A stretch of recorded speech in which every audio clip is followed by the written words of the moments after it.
बिस्मिल्लाहिर्रहमानिर्रहीम। अस्सलाम वालेकुम वरहमतुल्लाहि वबरकातुहू। उम्मीद करना कि मेरे भैन भरा अल्लाह दे फजल उहदे करम उसकी रहमत नाल सब ठीक ठाक होणगे। अल्लाह ताला सब ते अपना फजल ते अपना करम करे। अज दी साडी जिहड़ी वीडियो है उन्हां भैनां वास्ते वे जिहड़ियां कि डिलीवरी दे दौरान अपने कमर च टिक्का लगा के ऑपरेशन दे नाल बच्चे नूं पैदा करदियां ने। अल्हम्दुलिल्लाह असां एक गारंटीशुदा जिहड़ा ना वो इलाज दरियाफ्त किया है।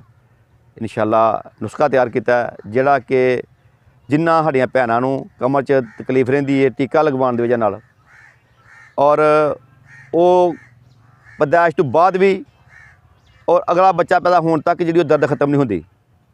इंशाअल्लाह अल्लाह दे फज़ल नाल अगर किसी साडी भैन नूं किसी बीबी नूं कमर च तकलीफ है टीके की वजह नाल वो इंशाअल्लाह असी नुस्खा जिहड़ा वे जिहड़ी दवाई है वो पार्सल इंशाअल्लाह तुहाडे घर तक पहुँच जाएगा।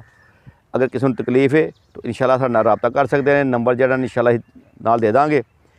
व्हाट्सएप ते तुसीं वो राबता करो तो इंशाअल्लाह डिलीवरी जिहड़ी वो फ्री होएगी और नुस्खा जिहड़ा ना इंशाअल्लाह पेटेंट ते गारंटीशुदा है। दर्द जिहड़ी है वो जड़ों खत्म कर देगी। जिन्ना साडियां भैनां नूं कमर च टीका लगता है डिलीवरी के दौरान उन्हां वास्ते यह खास जिहड़ा साडा नुस्खा है।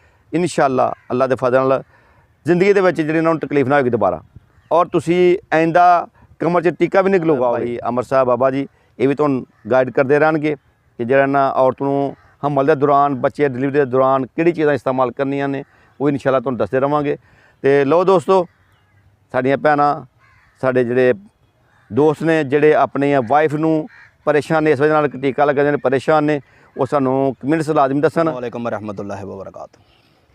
इनू कहा जाता जी सीज़र की तकलीफ बड़े छोटे ऑपरेशन के दरम्यान जिहड़ा लक के कड़े दे विच टीका लगता है सुन करने वास्ते डिलीवरी के दरम्यान या पहला इहदी दर्द नहीं जाती पूरी हयात ही बाद औरत नूं।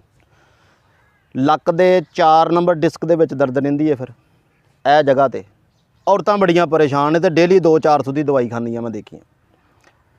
अल्लाह की मेहरबानी नाल नुस्खा इन्ना कि कमाल दा है। मंथली एक 4 वीक इनू खाना पैंदा। पहले दूसरे तीसरे दिन दर्द खत्म हो जाएगी। पार्सल अलहमदुलिल्लाह तुहाडे घर तक फीस सबलीला व्हाट्सएप ते अलहमदुलिल्लाह राबता करके ये दवा तुसीं मंगवा सकते जे। ता हयात जिंदगी लक दे कड़े च टीके की दर्द नहीं रहेगी इंशाअल्लाह तुहाडे। मिलते हैं इस तरह अगली वीडियो ना। उन्नी देर तक नेक दुआवां च याद रखिया। जेकर चैनल सबसक्राइब नहीं किया तो प्लीज़ कर लवो। वीडियो शेयर करो ताकि अलहमदुलिल्लाह कुरान और हदीस की रोशनी के अंदर लोगों का इलाज होवे। अल्लाह निगहबान।